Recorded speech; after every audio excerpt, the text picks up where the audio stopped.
Hey, today is December the 18th. It's Thursday. We are 1 week away from Christmas. How have you all been doing in the fourth quarter? We've been kind of but we've only been doing this for 90 days, so we don't really know what fourth quarter is supposed to look like yet. But I am festive. I'm festive today. And, don't get your feelings hurt. I didn't do it just for you guys. I actually was interviewed on a local radio station today, not as an eBay reseller, but as a blind artist. So that was something new that I've never done before. So that was kind of fun. I want to talk to you today about the importance of doing research. Really, really important. And to tell you a little story about how we almost lost $300 on an auction on eBay because I neglected to do my research. So let's get into that story.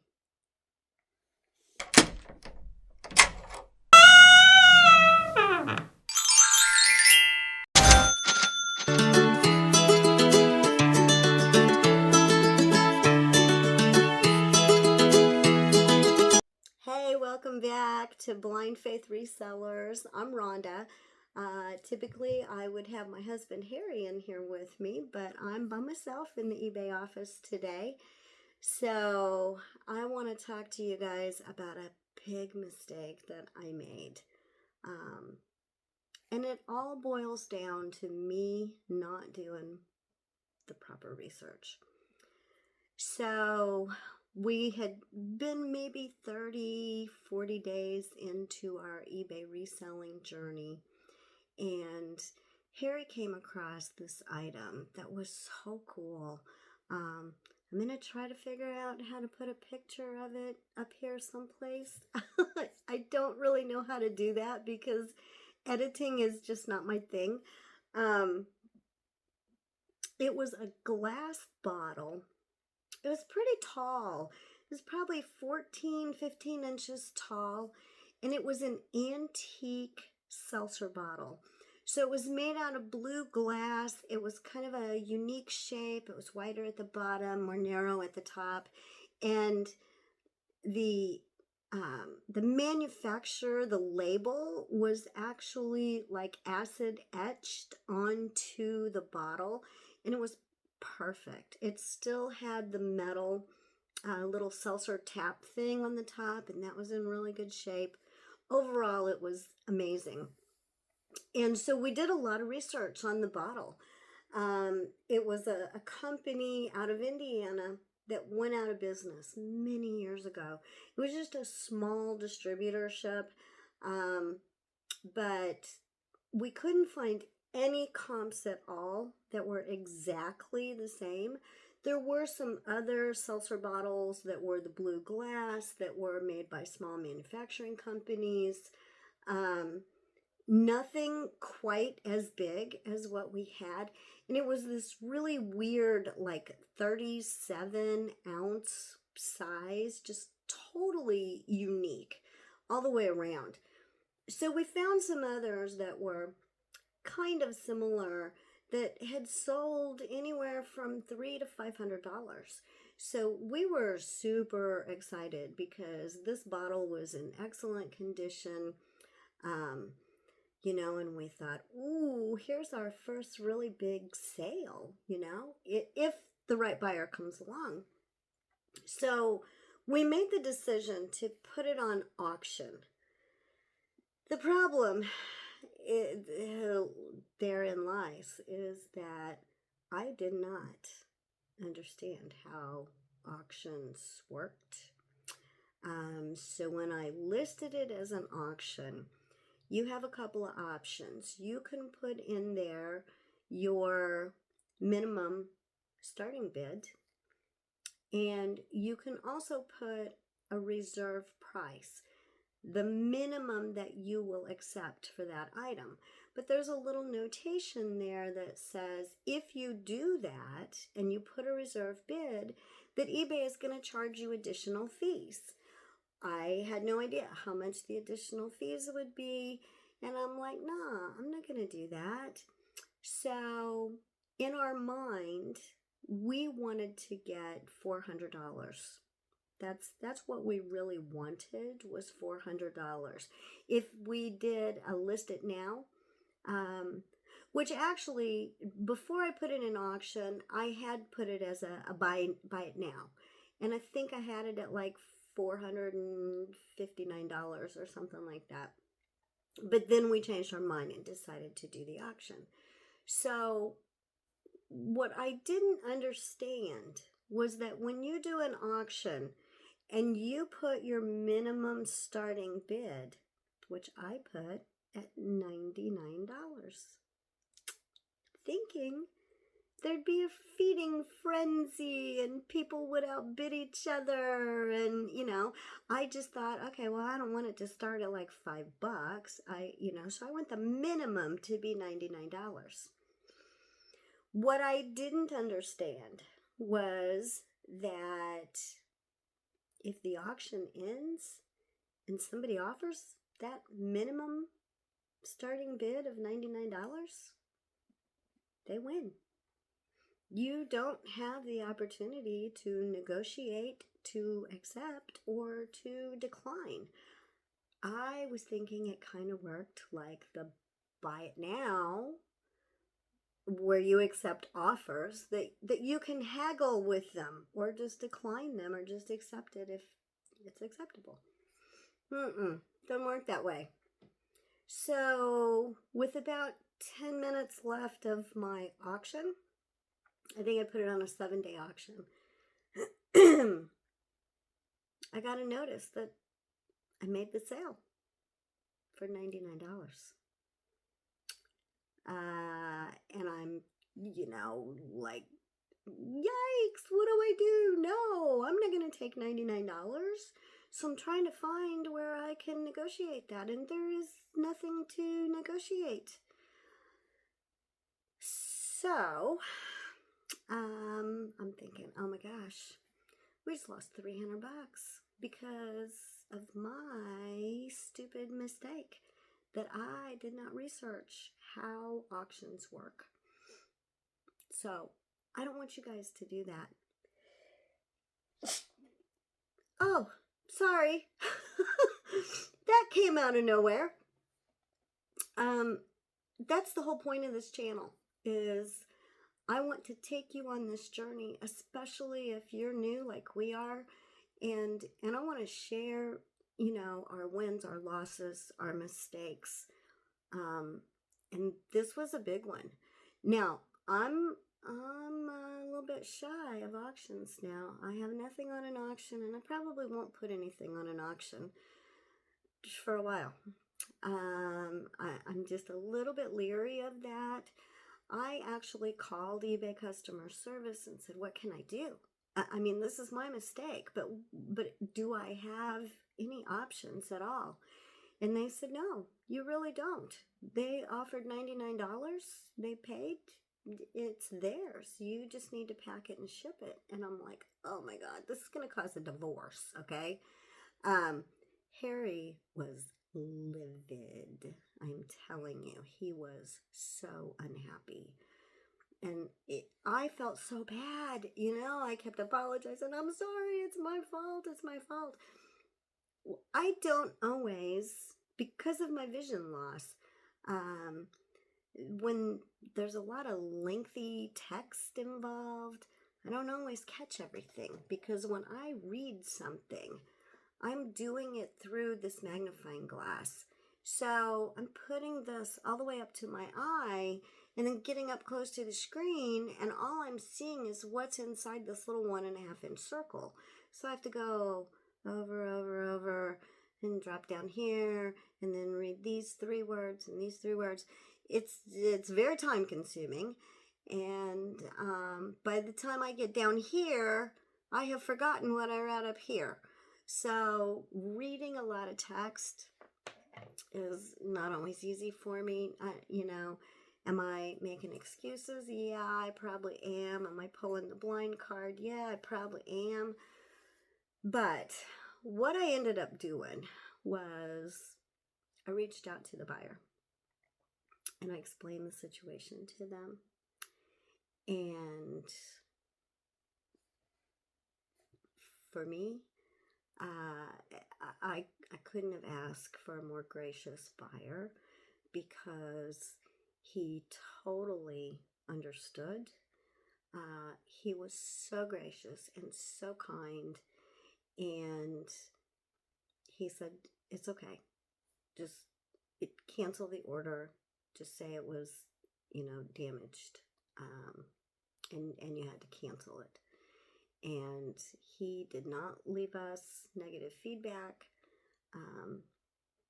He was very, very kind, and I was so appreciative of that. So that item, man, I packed, because I packed it. I was ready to just bite the bullet, and actually, we had a couple other sales that same day, and so I sent all these items. This was before I talked to the buyer. I sent these like 3 or 4 items with Harry to the post office. And he comes back and I said, "Okay, you got my receipts?" And he said, "Yeah." And I'm looking at him and I'm like, "Where's the receipt for the blue bottle?" He goes, "Well, I didn't send it." I said, "What? What do you mean you didn't send it?" He's like, "No, I'm not giving it away. I am not selling this for $99. Okay. Well, that's when we talked to eBay, and that's when I decided to reach out to the buyer. Because I'm telling you what, I packed it a box inside a box with padding in between, with everything. It was beautiful. It was a beautiful packing job, I'm telling you. There was no movement inside that box, and even if that box got damaged, that thing was not going to get damaged inside of there. It is still packed. It still has the label on it with that guy's name and address. But it is put away, and we are not even relisting that item right now. It was left such a sour taste in our mouths that I'm like, ah. So anyway, the moral of the story is do your research. Don't skip on that because it's so, so important, you guys.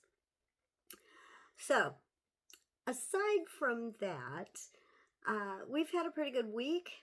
We've sold a few items. I've spent a lot of time listing because we made a deal with our son who manages a lot where they sell storage buildings. And they had a storage building that was company financed, and the gentleman that bought it passed away. His wife couldn't keep it. She couldn't make the payments, and they had to repo it. And the wife and, the daughter, the wife is, the guy was like 93. The wife was in her 90s too. The daughter's in her 70s. We gave them a month to get things out of this unit, and they just said take it. So Harry and I went, and stuff was kind of strewn all over the place inside this unit. So we kind of sorted through it. We packed a bunch of it up and we brought it home with us. We still left a bunch of it in another unit there at my son's lot. We cleaned that one out so they could, get it back on the market and resell it again. And we put a bunch of boxes in one of the little storage buildings that they own. These, I'm talking about like sheds, Amish built shed type storage units. So we packed some of the boxes away. This guy was a collector. I've probably got at least 200 45 RPM vinyl records right now that I've been going through. A whole bunch of just like postcards, antique postcards, different autograph items. He was a true collector of things. And he was intentional about it. It wasn't just random stuff. I mean, there's like categories of collections. So I'm going through doing a lot of the research on the front end. And I'm going to tell you that ChatGPT is my friend right now because I can upload photos into ChatGPT and it can come back with the research in 10 seconds that would take me hours to do. So if you haven't tried using ChatGPT to research some of your items, and I use it to help me write SEO optimized titles, to help me write keyword rich descriptions, and to help me pull sold comps and come up with reasonable list prices and expectations. So that is one of the tools that I absolutely take advantage of. And I do pay for the first level subscription fee to ChatGPT because otherwise, I would, every day, it would shut me down because you can only upload like 4 or 5 pictures if you don't pay for a subscription. It is so worth it to me. Absolutely worth it to me. Now, there's a couple other things, tools that I want to talk about that I feel it's worth it to pay for. In the beginning, you don't want to spend a lot of money to get your business started, but there are some things that I find very useful. And maybe a big part of it is my visual loss, that, I'm not able to jump on the computer and do things the way that I used to be able to do when I could see. Canva. I do have a pro level Canva account, and I feel like it's important to pay for that.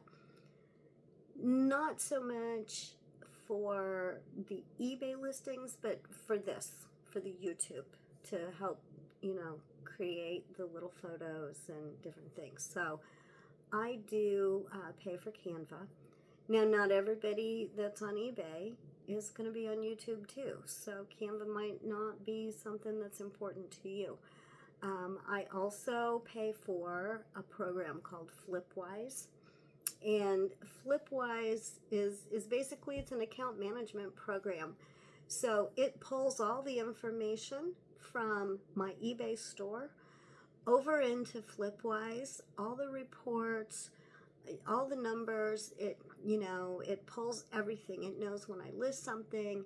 It knows when I sell something. I can go in manually and input my cost of goods into there. I can track my mileage when we go to the post office or Walmart or the office supply store, wherever we have to go to purchase items to use for the eBay business. We can input those expenses, not just the mileage, but the actual expenses, because there is a ledger in there. So you can print out, at the end of the year, you can print out a report that you can just hand over to your accountant to do your taxes. It does a lot more than what eBay reporting does, and I do pay for that.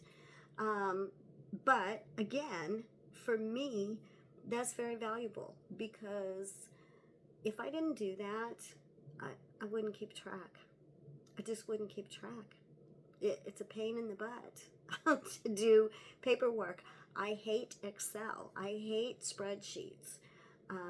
Even when I could see, and I'm pretty tech savvy, and I've used a lot of different platforms, but Excel is one that I have never been fond of. So I will tell you this, and I'll show you. I do, on these items that are in this repo shed. So we have a consignment deal with our son. So the items belong to him. He is the consignor. We are the consignees. So when you're doing a consignment, you acquire the items from the owner, from the consignor, and all you're doing is selling those items for that person. So you decide on what the money split is going to be from the net profit of the sale of that item. And you have to figure out how to track that, because they're not paying you anything, so they're not sending you a 1099. You are paying them, but not because they did work for you. So you're not sending them a 1099 at the end of the year. So say you're doing a 50-50 split, okay? I mean, you can make up whatever percentage works for you if you do consignments with somebody. But just for easy numbers, we say that you do a 50-50 split. Okay, so when you pay the consignor their 50%, okay, that becomes your cost of goods sold. So that's how you track that. They are responsible to track that themselves. But you're going to track it as cost of goods sold. So in Flipwise, you can go in and you can input more information manually. You can input the date that you acquired an item, where you acquired the item, and how much you paid for the item. So initially, when I list a consignment item, I don't know how much I'm going to pay for that item. I can put in the day I acquired it, and I can put in who I acquired it from.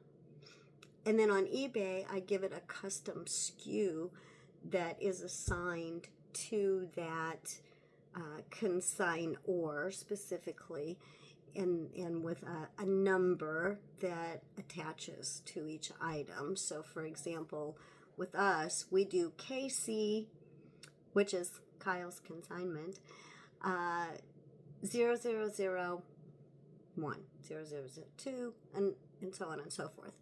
Okay, so I put that into the eBay listing, and that's how I'm able to keep track. But then what I did was I had ChatGPT come up with a form, and I'm going to try to show it to you here. I don't know if you'll be able to see this or not. Okay, so it's kind of like a little spreadsheet. So I just have, let me see how I can do this. Okay, so over here I have the SKU number that goes in this column, and then I have a description of the item, and then I have the date that I listed the item, the price I listed the item for, the sale date of that item, the sale price of that item, and then the net here, the net after shipping, after eBay fees, after all of that stuff, okay, the pure profit, okay, and then here is the percentage, the dollar amount, percentage that you are going to pay that consignor. And then this last column is the date that I paid him. Okay, so that's how I keep track of my consignments. Pretty simple, but ChatGPT made this for me. And then I just printed it off and put it in a 3-ring binder. So with my son, we have a deal that I'm only going to pay him at the end of every month. I'm not going to pay him every single time something sells. So that's how we're going to do it. But I've listed 70 items out of that repo shed right now. And there's a lot of work that goes into that. So I'm just going to tell you, we don't do a 50-50 split because I'm doing a whole lot more than 50% of the work. But there's so much stuff in there. We also have been listing our own things that, it's things we've accumulated. If you haven't watched our first video, because this is our second video, if you haven't watched our first video, we are not at a point where we have to source anything. We don't have to go to thrift shops. We don't have to go to yard sales. We don't have to do any of that because we were in real estate for a long, long time. And we owned a real estate agency. I specialized in foreclosures for a long time, and my husband, Harry, had a preservation company, so he did the clean outs, the trash outs, the rekeys, the lawn care, the winterization, the evictions, all the stuff. So he brought home a lot of other people's stuff over the years, like a lot.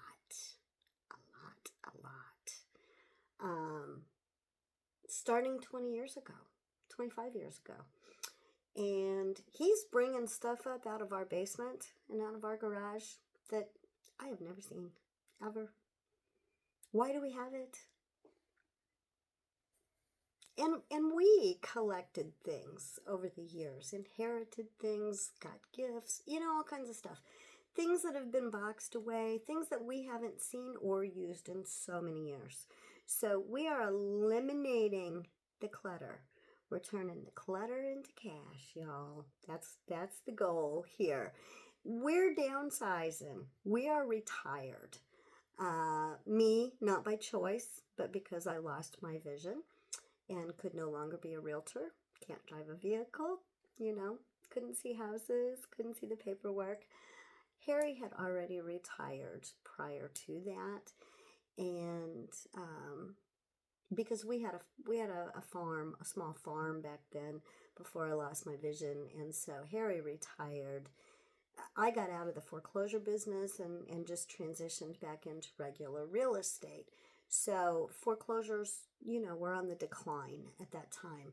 So there was a lot for him to do on the farm. So he retired from the real estate industry, and he had plenty of other stuff to keep himself busy, and he was old enough to draw Social Security and a small pension. He was a union laborer for a long time before we got into real estate. So he was busy.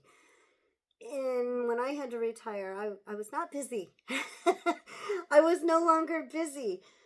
This stuff was still here. So finally now, we have decided that it's time to downsize, get rid of all this stuff.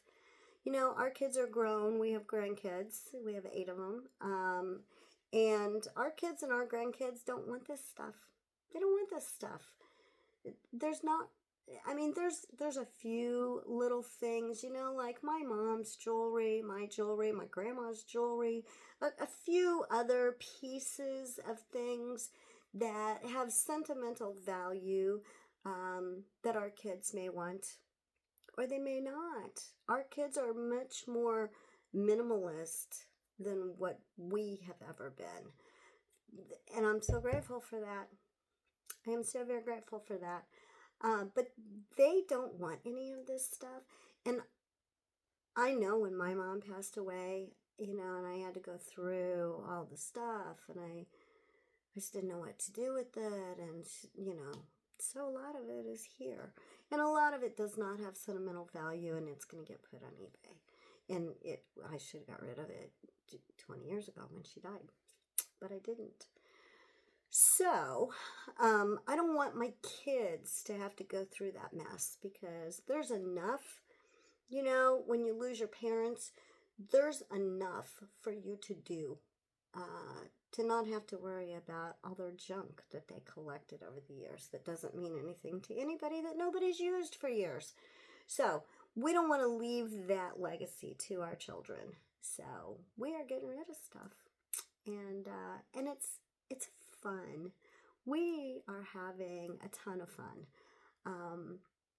You know, I feel like every day I like have a purpose, you know.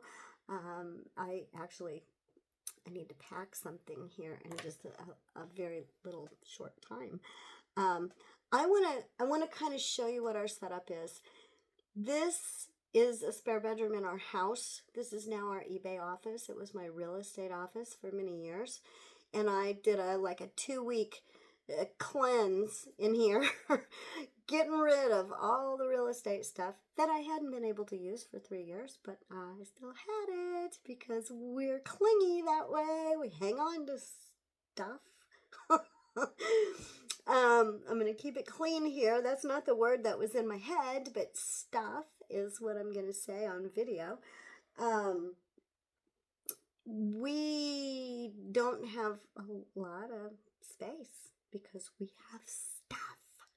So I did a cleanse on this room. I set it up a little bit differently. I've got 2 desks in here now. This one that I'm sitting at, and then one behind me that is my packing station. So I'm going to show you guys what I'm working with here. And I'm going to tell you that this room is like 9 by 10. And I am out of space already. And my basement, my family room, my detached garage, my attached garage, a couple other rooms in my house, these are filled with stuff that we've got to get rid of. So let me figure out how to flip this camera around and I'll give you a little tour, sort of. Okay, that worked. Oh, you're looking at my computer screen. Okay, I'm going to try to walk around here. Okay, this is my working desk. So I do have 2 monitors. I have this great big one that I still have to zoom in on. So just got some little office supplies. Oh hey. I do have stuff in this drawer here. This is my thermal printer that I absolutely love. Because I don't have a lot of space, I have to store packing supplies everywhere. I've got these little tiny Ziploc bags here that I use all the time for jewelry and things. Down here where people would have put their CPU for their desktop computer, I have boxes in there. Down here, I keep all kinds of stuff in here. Now, this shelf unit, this is a death pile, basically. This is just a very teeny tiny amount of the stuff that I need to get listed. And I'm telling you what, we've got a variety of stuff. We are an everything seller. We've got old bottles. We've got rubber Halloween hands. We've got wallpaper border. Down here, oh, there's a mouse. That's brand new. There's a weather radio. There's some old ink cartridges. There's the easy button, brand new.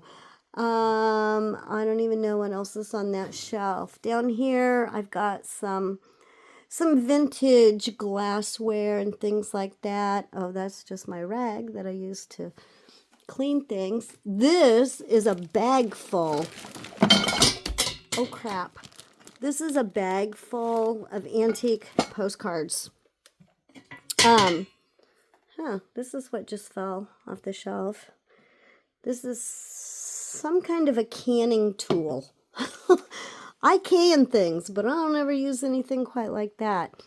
And then we've just got some other stuff down here. Now, over here, this is more death pile stuff. This is boxes of stuff that needs to get listed. And then I have like boxes, just random boxes handy here that I can use for packing. This is also stuff that still needs to be listed. In that file cabinet, I have cords, wires, adapters in one drawer. I've got all kinds of cell phone stuff in another drawer. I've got cameras in another drawer. That has death pile stuff in it that needs to be listed. This big purple board, okay, Harry's got to cut like a foot off of the top of that. This is foam insulation board. It's 1 inch thick. Okay. That is going to be my clothing photo board. I'll do another video once we get that all done, and I'll show you how it works. Over here, okay, look, more boxes, and then we've got bubble wrap and foam wrap and brown packing paper and another file cabinet. That one really does have like paper and, you know, things like that. And I have a tote here that, okay, this is where I keep clothing that is already listed. This is actually a little dress that just sold that I need to pack that up. I don't even remember what's in here. Oh, these are sweaters. These are ugly Christmas sweaters. There's 2 of them. But this is where I keep clothes that are already listed. I put them all in plastic bags and I keep them in here. That's where all the clothing is. For now, I have a lot more clothing that has to be listed. So you see here, I have more envelopes. I've got these bubble packs. These are those weird like paper things. There's more boxes in there. I got little envelopes, padded envelopes up here. This is just junk up here. I've got a variety of plastic bags here on this shelf, and then I have like bubble pack right here, and I've got these poly bags, and then I've got priority mail envelopes, regular envelopes over there. Here's my scale. I love this scale. Listen, I just got this. Oh my God, I love this. You guys, this thing is heavy, and it holds packing tape and regular tape, and I got my scissors in there. I am not coordinated with the big, that thing. That thing right there. That tape dispenser gun thing. I am not coordinated with that. It was so awkward. This is so much easier.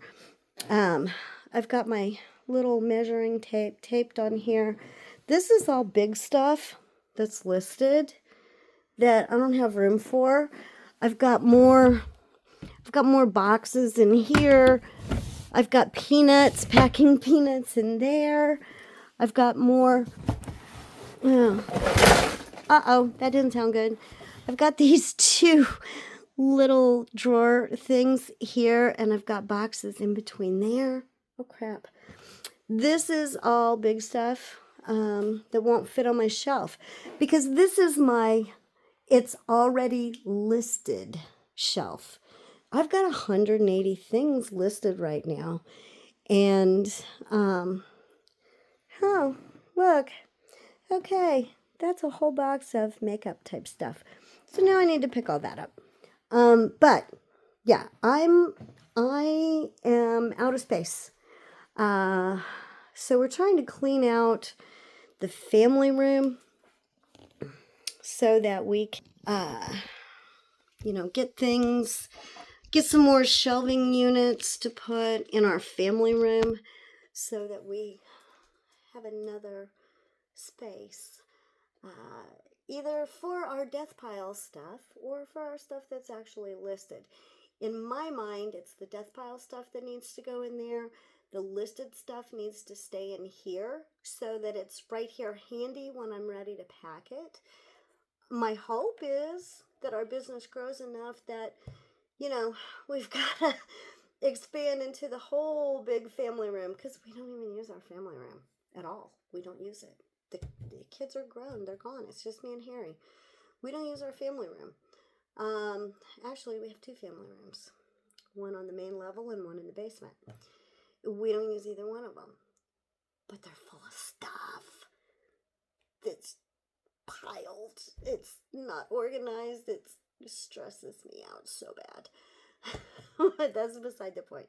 So, for today, the big lesson here, do your research. I just wanted to tell you that little story about that antique bottle in our auction experience. We got lucky. We didn't get any bad marks against us. The guy didn't leave us any bad feedback. It does show that we had one item that did not get shipped because we marked it as damaged. But it didn't go against us. We still have an above average rating on eBay. So we're pretty excited about that. And yeah. So I'm not for sure if I'm going to get to make another video before Christmas or not. But if you've hung around this long, if you go down here in the bottom right corner, there's a little logo, a little round logo that says BFR for Blind Faith Resellers. If you just click on that, you can subscribe to the channel. We would appreciate your support. Like it. Leave me a comment. Let's get to know each other. And for now, I'm going to try to do one video a week. We'll see how that goes. Hopefully good. Hopefully we can make more than one video a week. But I really appreciate you hanging around, and I hope we see you next time, and Merry Christmas.